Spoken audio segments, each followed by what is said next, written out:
বাংলাদেশে হিন্দুরা স্বাধীনতা যুদ্ধ করে নাই, শুধু মুসলিমরা করেছে।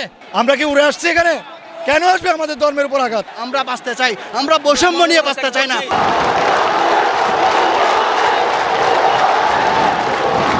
আমরা কেন স্বাধীন নই?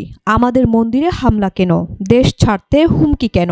বাঁচতে হলে লড়তে হবে, আঘাত আসবে যেখানে, প্রতিরোধ হবে সেখানে, ইত্যাদি প্লেকার্ড প্রদর্শন করে দেশের বিভিন্ন স্থানে হিন্দুদের উপর হামলার প্রতিবাদে বিক্ষোভ সমাবেশ কর্মসূচি পালন করছেন সনাতন ধর্মাবলম্বীরা। আজ বিকেলে নগরীর চেরাগী পাহাড় মোড়ে বিক্ষোভ করেন হিন্দু সম্প্রদায়। সবার সাথে সবার অধিকার নিয়ে আমরা বাঁচতে চাই।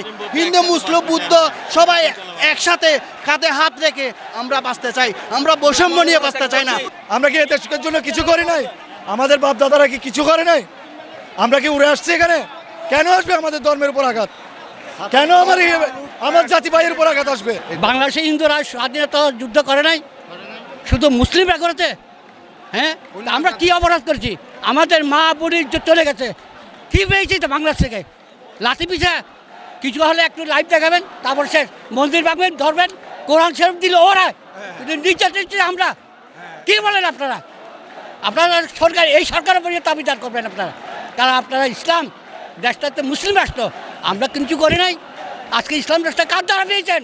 কোটা সংস্কার আন্দোলনে সরকার পতনের এক দফা দাবিতে শেখ হাসিনা সরকারের পতনের পর আবারও উত্তাল দেশ। দেশ জুড়ে সংখ্যালঘু ধর্মাবলম্বীদের বাড়িঘরে হামলা এবং মন্দিরে ভাঙচুর ও আগুন দেওয়ায় বিক্ষোভ করেন তারা।